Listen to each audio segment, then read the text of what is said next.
কলকাতা রাজ্য সরকার ও কেন্দ্রীয় গোয়েন্দা সংস্থা সিবিআইয়ের মধ্যকার সংঘাত রূপ নিয়েছে কেন্দ্র ও রাজ্য সরকারের মধ্যকার দ্বন্দ্বে। কলকাতার সারদা ও রোজ ভ্যালি অর্থ জালিয়াতি কেলেঙ্কারির দায়িত্বে থাকা কলকাতার রাজ্য পুলিশ কমিশনার রাজীব কুমার নিজেই সম্ভাব্য অভিযুক্তদের একজন, এমনটা দাবি করে কেন্দ্রীয় সরকার ইতোমধ্যে সুপ্রিম কোর্টে অভিযোগ দায়ের করেছে। অন্যদিকে কলকাতায় সিবিআইয়ের পদক্ষেপের বিরুদ্ধে স্থগিতাদেশের আবেদন জানিয়েছেন রাজীব কুমার নিজেই। তার এই আবেদন গ্রহণ করেছেন কলকাতা হাইকোর্ট। ঘটনার শুরু রোববার বিকেলে।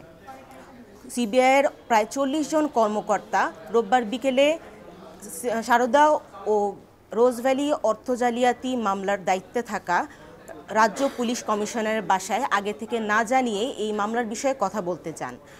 এ সময় বাসার সামনে গেলে সেখানকার দায়িত্বে থাকা পুলিশদের সঙ্গে তাদের কথা কাটাকাটি হয়, কারণ তাদেরকে সেখানে বাধা দেওয়া হয় বাসায় ঢুকতে।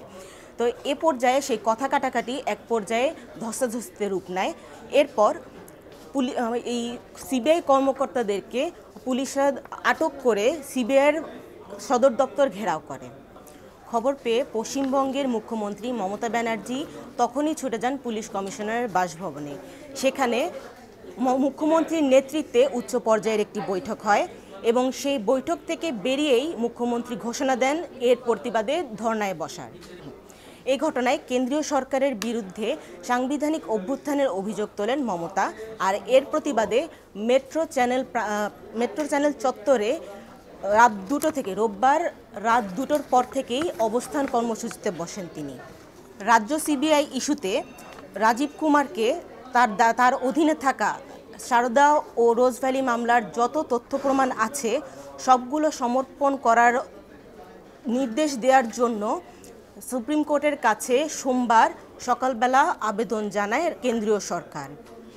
কারণ কেন্দ্রীয় সরকারের পক্ষ থেকে আশঙ্কা করা হচ্ছে যে রাজীব যে কোনো সময় তার কাছে থাকা ইলেকট্রনিক প্রমাণগুলো নষ্ট করে ফেলতে পারেন। সুপ্রিম কোর্ট ভারত সরকারের এই পিটিশন গ্রহণ করে মঙ্গলবার এই বিষয়ে শুনানির তারিখ ধার্য করেছেন।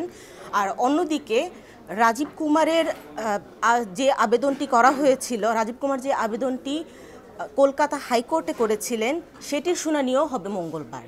এই বিষয়ে সিবিআইয়ের দাবি হচ্ছে পশ্চিমবঙ্গ সরকার সুপ্রিম কোর্টের নির্দেশিত এ তদন্ত কাজে বাধা সৃষ্টি করার চেষ্টা করছে। এর কারণ হচ্ছে এই আলোচিত সারদা ও রোজ ভ্যালি দুর্নীতি মামলায় যে কয়েকজনের অভিযুক্তদের নাম আছে সেই অভিযুক্তদের তালিকায় পশ্চিমবঙ্গের ক্ষমতাসীন তৃণমূল কংগ্রেস অর্থাৎ মমতা ব্যানার্জির দলটির অনেক বড় বড় নেতাকর্মীর নাম রয়েছে। এমনকি কয়েকজন গ্রেপ্তারও হয়েছেন এই মামলার অধীনে।